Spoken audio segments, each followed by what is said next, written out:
अगर आज के ज़माने में आप लोग किसी से सवाल करो कि ज़िंदगी जीने के लिए सबसे ज़्यादा ज़रूरी क्या है, तो कुछ लोग कहेंगे पैसा। बेशक बिल्कुल गलत जवाब है, क्योंकि पैसा ज़रूरी है लेकिन सबसे ज़्यादा ज़रूरी नहीं है। सबसे ज़्यादा ज़रूरी इंसान के ज़िंदगी में बंदे के पास इल्म होना चाहिए, नॉलेज होना चाहिए। क्योंकि एक दफ़ा अगर पैसा इंसान की ज़िंदगी में आ जाता है और पूरी तरह से चला जाता है, हाथ का मैल होता है, आता है और पूरी तरह से चला जाएगा, लेकिन इल्म की वो ताकत होती है कि गया हुआ पैसा भी इंसान वापस ला सकता है। हर मुमकिन कोशिश में वो पैसा कमा सकता है अगर उसके पास इल्म हो। और जो लोग इल्म को डिग्री से कंपेयर करते हैं, आप सुनते होंगे कि टीवी न्यूज़ में आता है, हम लोग बड़ों से सुनते हैं, हमारे दोस्तों में सुनते हैं कि यंगस्टर्स को बहुत पढ़ाई करने के बाद, मुसलसल अपने ज़िंदगी में इल्म के पीछे लगाने के बाद उन्हें जॉब्स नहीं मिल रही, उन्हें कहीं पर काम नहीं मिल रहा, क्योंकि वो लोगों ने अपनी ज़िंदगी में किसी दूसरे के कहने पर अपनी ज़िंदगी लगा दी सिर्फ डिग्री हासिल करने में। उनका मोटिव, उनका मोटिवेशन, उनका इंटेंशन सिर्फ डिग्री था। Degree is just a piece of paper if you don't have knowledge behind it. अगर आपके पास उस डिग्री के पीछे का नॉलेज नहीं है, उस डिग्री के पीछे हम जितने भी साल मुसलसल पढ़ाई करते हैं, वो पढ़ाई का इल्म अगर हमारे दिमाग में नहीं है तो वो डिग्री किसी काम की नहीं। वरना आप देखो, एग्जाम्पल के लिए कोई एक बंदा 10-15 साल मैकेनिकल इंजीनियरिंग में अगर वो गुजारता है और एक डिग्री लेकर फिर वो जाता है दर दर कंपनियों में अपनी जॉब के लिए, कोई उसे कंपनी जॉब नहीं देती। क्यों? क्योंकि उसने सिर्फ डिग्री के पीछे अपनी मेहनत की, उसने स्किल के पीछे अपनी मेहनत नहीं की। जो डिग्री के पीछे वो पढ़ाई कर रहा था, उसने बस रट्टा मारा है, उसने बस लिखावट चीज़ों को पढ़ा है, उसे समझा नहीं है, उसे अपनी चीज़ लाइफ में इंप्लीमेंट नहीं किया है। उसी जगह अगर कोई 10वीं या फिर 12वीं फेल अगर कोई लड़का गैरेज में अगर काम करने के लिए लगता है, 2-3 साल गैरेज में काम करने के बाद उसे एक्सपीरियंस आ जाता है और उस डिग्री वाले बंदे से ज़्यादा नॉलेज उसके पास आ जाता है। क्यों? क्योंकि उसने चीज़ों के पीछे काम करना शुरू किया, ना कि सिर्फ लिखी हुई और रटी हुई चीज़ों के पीछे वो लगने लगा। डिग्री इंसान की लाइफ में इंपॉर्टेंट है अगर आपको उसके पीछे का नॉलेज है, आपको उस चीज़ के पीछे का इल्म है। क्योंकि जो भी आप लोग अपनी लाइफ में ड्रीम्स देखते हो, चाहे जो भी ड्रीम हो, छोटा हो बड़ा हो, उस ड्रीम तक पहुंचने के लिए जो रास्ता है, उस रास्ते का नाम एजुकेशन है, उस रास्ते का नाम नॉलेज है, जो एक इंसान के पास होना चाहिए। इंसान जब रास्ते से चलता है तो दिखने में तो वो इंसान है, लेकिन अगर उसके इल्म से उसकी पहचान होने लग जाए तो लोग उसे एक अलग नज़रिए से देखते हैं। जो भी वो चाहता है अपनी लाइफ में, चाहे वो गाड़ी हो, घर हो, बंगला हो, इज्जत हो, दौलत हो, शोहरत हो, जिसके लिए लोग न जाने कितने गलत सलत काम कर बैठते हैं, कितने रॉन्ग पाथ वो लोग चूज कर लेते हैं, लेकिन जो सबसे आसान और इज्जतदार रास्ता है वो है इल्म का, वो लोग छोड़ देते हैं। हम सोचते हैं कि मुझे किसी तरह इज्जत मिल जाए, जिस भी महफिल में मैं जाऊँ लोग मेरी इज्जत करें। तो आप इज्जत के पीछे मत जाओ, आप उस इल्म के पीछे जाओ जो इल्म आपको इज्जत लेकर देगा।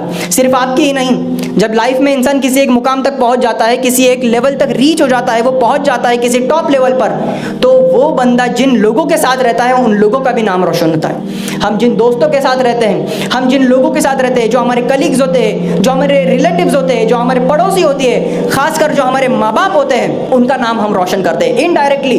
आप कहीं पर भी जाओ दुनिया में, ये कहो कि मैं अपने माँ बाप का फरमा बरदार हूँ, मैं आपका माँ बाप का फरमा बरदार हूँ, तो लोग उसे नज़रअंदाज कर देंगे। लेकिन अगर आप अपने काम से पहचाने जाओगे तो लोग होकर आपके माँ बाप के बारे में पूछेंगे कि ऐसे कौन से माँ बाप है जिन्होंने इतनी बेहतरीन परवरिश दी अपने बच्चे को। बच्चों के अंदर अपने माँ बाप के लिए जो रिस्पेक्ट है वो मुंह जुबानी नहीं होती, वो काम से पता चलती है। और जो भी हमें हमारी लाइफ में सबसे पहले करना है, जो भी चीज़ को हासिल करना है, अपने पेरेंट्स के लिए करना है। क्योंकि यंगस्टर्स हम बड़ा ये सोचते हैं कि हमारे पास ज़िंदगी में बहुत ज़्यादा टाइम है, अभी हमारी उम्र ही क्या है, 15 साल 16 साल, बहुत ज़िंदगी पड़ी है।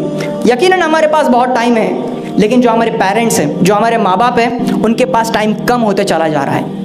और मैक्सिमम पेरेंट्स ऐसे हैं जो अपनी ज़िंदगी का वक्त इस बार काट रहे हैं। बस लोग, इंसान ज़िंदगी जीते हैं, लेकिन माँ बाप वक्त काट रहे हैं ये देखने के लिए कि मैं मेरे बच्चे को किसी अच्छे ओहदे पर देखूं अपनी ज़िंदगी में, अपने बच्चे को कामयाब देखूं अपनी ज़िंदगी में। वो वक्त देखने के लिए, वो पल देखने के लिए अभी अपना वक्त वो काट रहे हैं। तो जितनी ज़रूरत हमें है हमारी कामयाबी की, उससे कई गुना ज़्यादा हमारे पेरेंट्स को है, हमारे माँ बाप को है।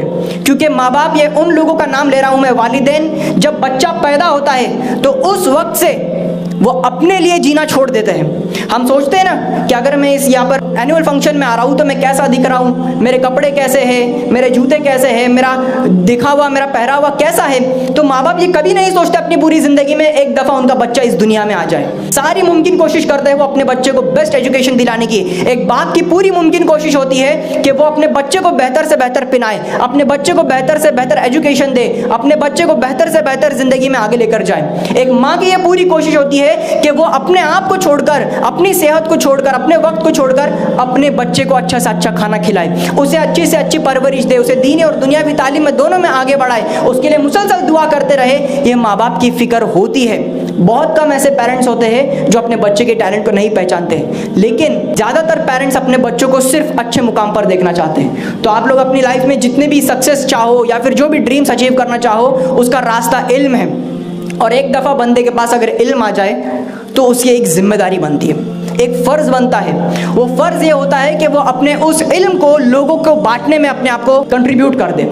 अगर वो बंदे के पास इल्म है और वो लोगों को कुछ फ़ायदा नहीं पहुंचा रहा, उसके आसपास जितने लोग हैं उन्हें कुछ फ़ायदा नफ़ा नहीं पहुंचा रहा, तो वो इल्म बिल्कुल बेकार है। उस इल्म का कोई मोल नहीं अगर उस इल्म से दूसरे को फ़ायदा नहीं हो रहा। नॉलेज ही तो एक ऐसी चीज़ है, इल्म एक ऐसी चीज़ है जिसे बांटने से वो कभी कम नहीं होती, वो बढ़ती रहती है। तो एक दफ़ा हमारे अंदर इल्म आ जाए तो हम उसे बहुत अलग अलग तरीके से लोगों में बांट सकते हैं, लोगों तक पहुँचा सकते हैं। जो ये टारगेट कोचिंग क्लासेस के जितने भी टीचर्स हैं, इनके पास जो नॉलेज था अपनी लाइफ में, ये इसे एज अ टीचिंग आप लोगों तक पहुंचा रहे हैं। मेरे जो मेंटर है मुनव्वर जमा सर, उनके पास अपनी लाइफ में जो इल्म आया वो मेंटोरिंग के जरिए, अपनी पर्सनालिटी डेवलपमेंट वर्कशॉप्स के जरिए वो लोगों तक पहुंचाने में अपने आप को उन्होंने अपने आप की खिदमत को पेश किया है। आप चाहते हो ना कि कोई भी बंदा आपकी तारीफ करे, कोई बंदा आपके बारे में बुरा ना बोले, कोई बंदा आपके पीठ पीछे आपके मुंह पे गलत सलत ना बोले, गलत ख्यालात अपने दिल में ना रखे, अपने दिमाग में ना रखे, तो बस उसके अच्छे के लिए चाहो।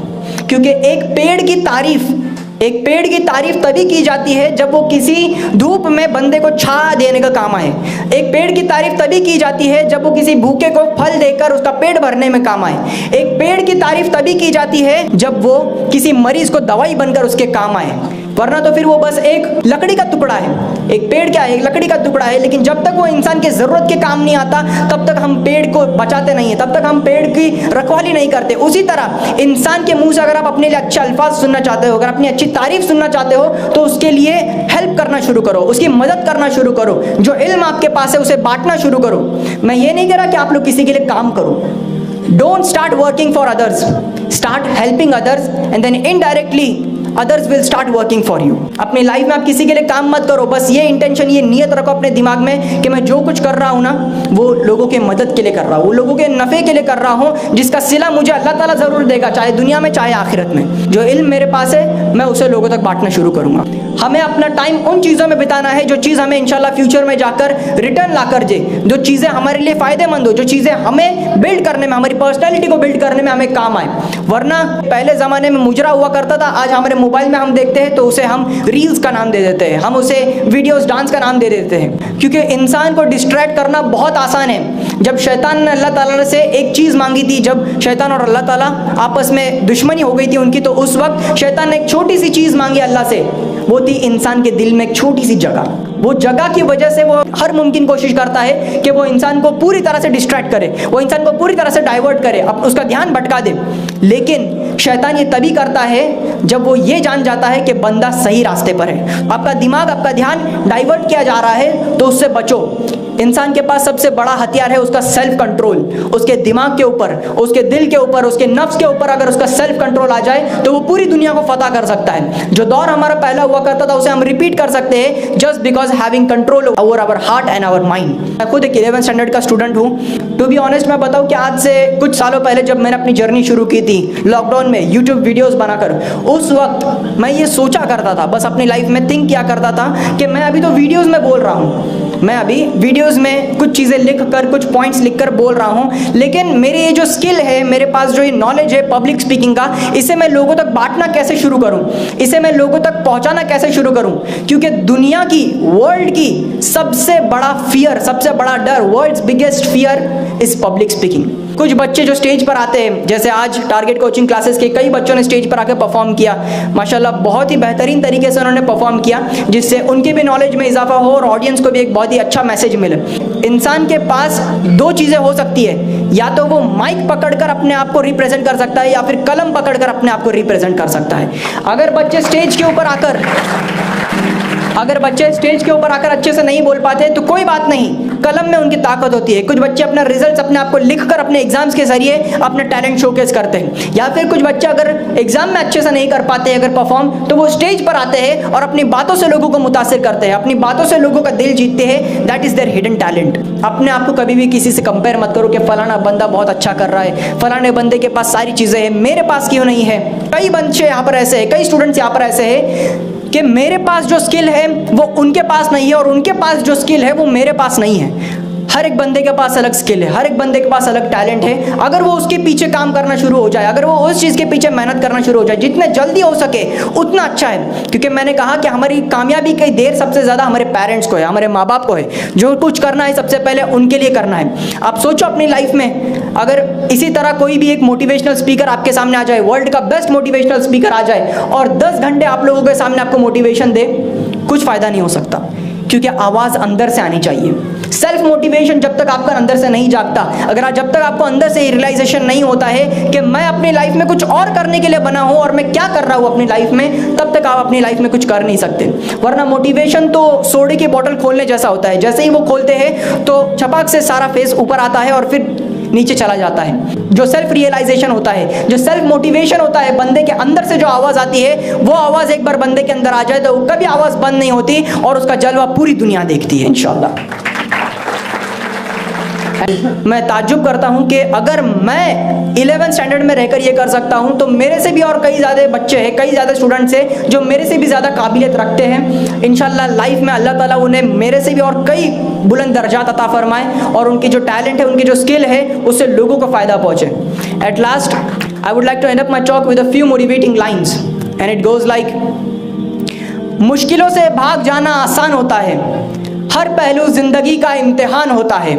मुश्किलों से भाग जाना आसान होता है, हर पहलू जिंदगी का इम्तिहान होता है। डरने वाले को कुछ नहीं मिलता जिंदगी में और लड़ने वालों के कदमों में जहां होता है।